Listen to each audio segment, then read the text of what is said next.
As we start to close out 2023 and look to the new year right around the corner, there are, of course, some changes coming to the tax credits for eligible electric vehicles. Now, these EV tax credits have been around for quite some time, actually, since about 2008, if I remember right. Now, they have changed, and the Inflation Reduction Act of 2022 was a big piece of that. It changed a lot of rules, and a lot of vehicles that didn't qualify now would qualify. And a lot of vehicles that qualified no longer qualify. So this was a plus and a minus depending on which vehicle you're talking about specifically. Now, for companies like Tesla and GM, this was great news. Now, as we start to pivot into 2024, these rules hit the next level of requirements, meaning it's going to be even harder to qualify for that full $7,500 tax credit. On the other side, in 2024, some other changes on how this tax credit is implemented, those are going to be a plus for consumers. This is going to be good news for those of you who are considering an electric vehicle either right now or into 2024. So with only a couple of weeks left in 2023, this is a great time to talk about this because we are just now finding out that there's some changes at Tesla in their guidance on what they think will and will not qualify for the tax credit in 2024. As a matter of fact, we are going to lose tax credits for some Teslas starting next year. So we're going to cover all of that in today's video. So make sure you stick around to the end. There's a lot of really good information here to share with you. And I've put this together in a traditional way to make this easily digestible just for you. So with that, let's dive into the details. So I first want to start with the updates to the Inflation Reduction Act of 2022. And this is for this coming year in 2024. Now, there are a number of items that are going to stay the same. We still have the same timeline. It's not retroactive. It's for 10 years. Income caps are still the same at 150,000 for individuals, 300,000 for joint filers, and those MSRP caps are also still the same. So vans, SUVs, and trucks, $80,000, and everything else, $55,000. Now, this is where things start to get different. Starting January 1st, these are the changes that we're going to see, and what the implications of these changes are, I'm going to dive into here in a moment. But essentially, our requirements for both battery components and for battery minerals increases by 10% starting January 1st. So this last year, as long as half of the battery components were in North America, you were good to go. It's going to be 60% starting January 1st. And the same is the case for the battery minerals. That requirement goes up by 10%. Also, on the plus side, our credit timing is going to change. So if you purchased an eligible vehicle and you qualify here in 2023, you're going to get that tax credit at time of filing your taxes. So basically, April of 2024, when you file your taxes, that's when you'll get that $7,500, depending on how much you qualify for. Starting January 1st, this becomes a point of sale credit. And what that means is this credit is going to be realized at time of purchase. So you can sign this over to the dealer. They can apply it to the vehicle as if it were a down payment. It will not, however, impact the taxes owed on the vehicle. So this doesn't change sales tax, unfortunately. But there are some other nuances here that are really good to talk about. Quite possibly the most important part of this is based on IRS guidance. They're actually going to not necessarily bend the rules, but their interpretation of the law has given them some flexibility on how they're going to or not going to pursue people for that clawback clause. That is definitely a part of the law.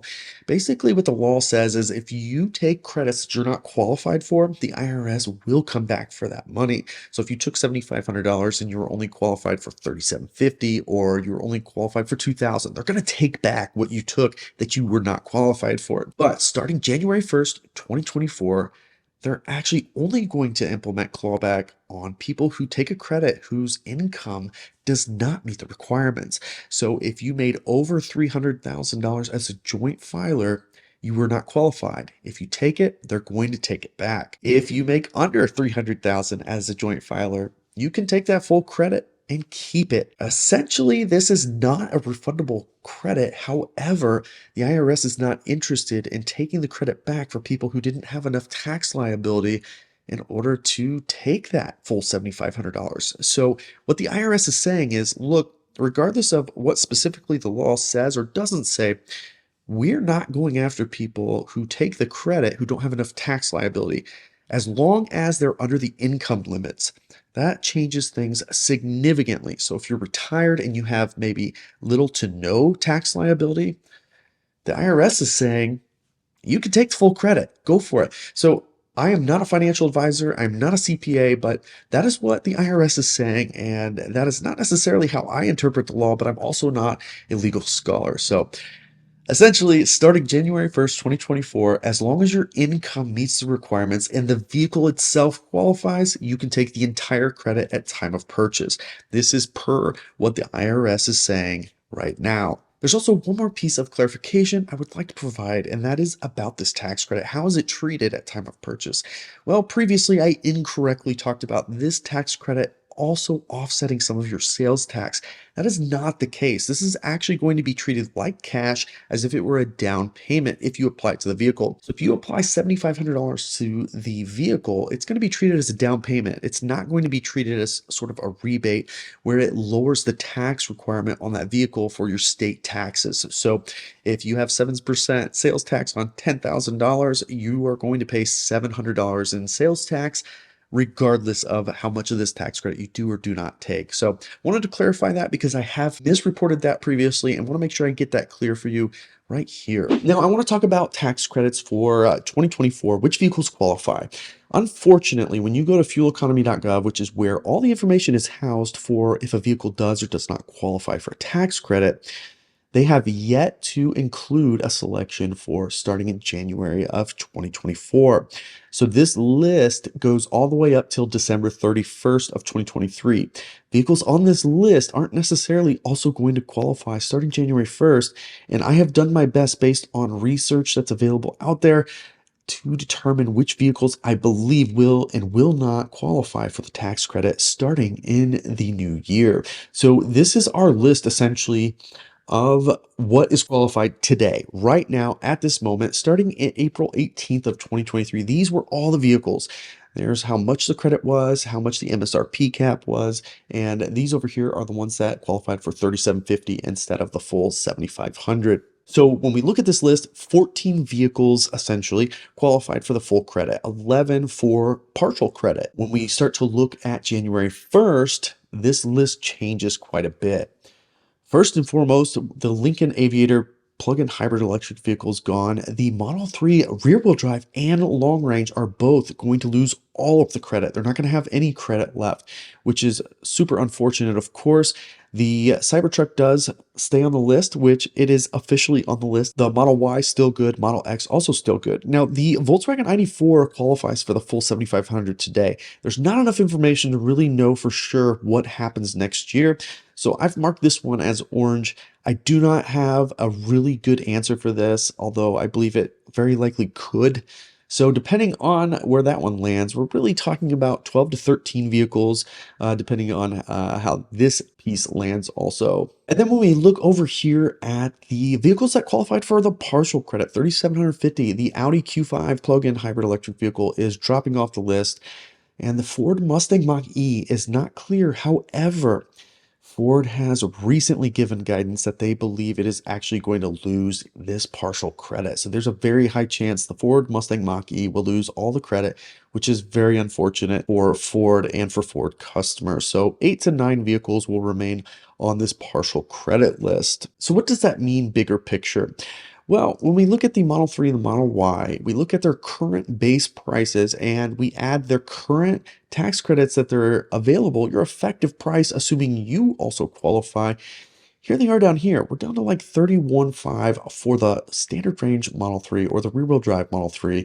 And we're at 36.5 for the rear-wheel drive Model Y, which is incredible. So the most expensive piece here at $45,000 for the Model Y Performance and $43,500 for the Model 3 Performance. Now, unfortunately, starting in January, these two trims, the standard range or rear-wheel drive Model 3, the long range Model 3 will no longer qualify for that $7,500.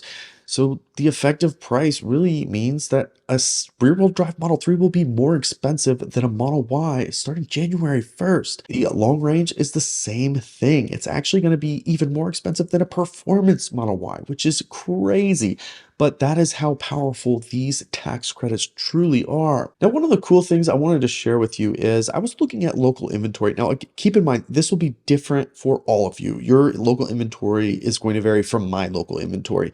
But if I look at local inventory, the cheapest rear-wheel drive Model 3 is $35,090. And if I go over to the long range, it looks like that one's a demo. So non-demo, 45,530. And then finally over at the performance Model 3, the cheapest non-demo, 46,400. And over on the Model Y, the rear-wheel drive, $40,910.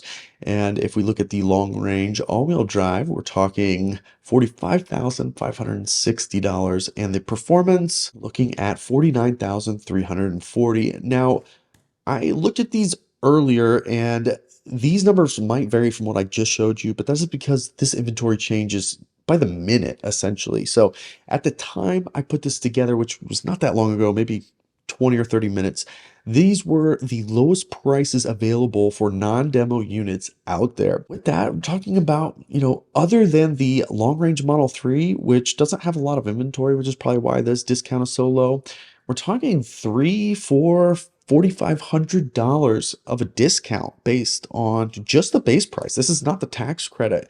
So these prices are down quite a bit. And if you add in the tax credit, I mean, we're talking over $10,000 of a effective price discount on the Model 3 and Model Y, excluding the long-range Model 3. The cheapest Model 3 in my area effective price with that tax credit is $27,590. And the cheapest Model Y effective price in my area, $33,410. I mean, these are great prices. These are prices that most American families can afford. So $27,000 is not that much higher than the cheapest cars on the market right now. So that's how important these are. But here's where things start to get a little messy. When you look at the effective price right now for those vehicles that I just showed you, and you compare that to what the prices will be starting January 1st, meaning there's not going to be discounts unless it's a demo model. So they'll go back to normal prices, and what the updated tax credit will be for each of these vehicles. That Model 3 standard range essentially will be $11,400 more expensive on January 1st, $8,400 for the long range Model 3, and then the other vehicles, it's just the existing discount that'll go away. So it'll go back to the normal standard price of the vehicle, and that's that. It'll still get the $7,500 in tax credits, which is great, but the real consideration becomes, should I get a Model 3 today? Should I get a Model Y today? Or should I wait? Well, I think it's a tough one. Over on the Model 3, some things to really think about is Project Highland. It's right around the corner. It launched in Europe already, and my personal belief is that Project Highland did not launch in the United States sooner because they're waiting till these tax credits are an issue for them to sell Model 3s before they start shipping the refreshed Model 3 here in the United States and North America as a whole. So that's imminent. Are there bigger discounts coming? Well, I think that there are bigger discounts technically, but is there the existing level of discount plus another $7,500 from Tesla coming? That I don't know that I could say.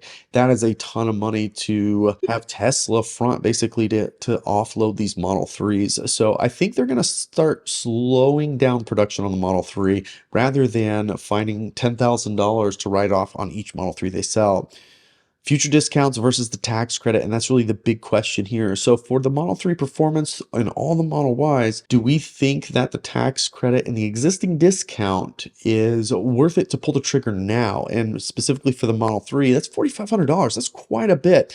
So is it worth $4,500, $4,600 to bypass Project Highland? Maybe. But you'll still get that $7,500, presumably, as long as they don't change the battery pack in the Performance Model 3. And then another piece here, a really big piece, is tax credit qualification. Do you even qualify for the tax credit today? Because of your tax liability not being enough, will you not get that full $7,500? But starting January 1st, would you get all the $7,500 because your income doesn't exceed the threshold? Well, That changes things quite a bit. So, looking at waiting actually is going to make a lot more sense for a lot of people who don't currently qualify for the tax credit who would otherwise qualify starting January 1st. And over on the Model Y, it's a little bit less difficult to figure out what to do. We don't have a refresh coming anytime soon. These discounts are similar to what we've seen in the past. Tax credit, although Tesla started to hint that maybe it was going to change for the Model Y, I personally believe that was just a tactic to try to put some demand for the Model Y. I don't believe that the tax credit's going anywhere for the Model Y. And then again, that same question about tax credit qualification. Honestly, the only thing to really think about with the Model Y is if you qualify for the current tax credit, the full 7,500, it might be worth getting a Model Y right now with these discounts. If you don't qualify for the current tax credit, but you will otherwise qualify January 1st, obviously wait till January 1st. You might lose a few $1,000s in discounts, but you could also wait till the end of quarter 1 when these types of discounts start to show up again. So that's the situation that we're in right now. If you are in the market for a Model 3, whether it's the rear wheel drive or the long range, it's about to lose the credit. So it's time to really start making decisions as you only have a couple weeks left here in this year before rules change and it no longer qualifies for a tax credit. Are you going to wait for Project Thailand, or are you going to take the discounts and the tax credits available now? The only thing I can say about Tesla is you only know for certain what's happening right now. It's really difficult. Actually, there's no way to tell what happens next. I have been surprised time and time again, both on the up and the downside from Tesla. Could they ultimately come up with $10,000 to mark these things down in January? Absolutely, they could. But it seems like quite a bit considering how much they've chopped out of these already. So, with that, I'm very interested to know if you're buying a Model 3, are you waiting or are you pulling the trigger now? The same for those of you considering a Model Y. Are you going to take advantage of this few $1,000s plus 6 months of free supercharging, or are you going to hold off until January of next year and get that tax credit at time of purchase? Let me know in the comments what your plans are as we close out the rest of this year. I really hope that you enjoyed this video. Thanks for joining us. We'll catch you next time.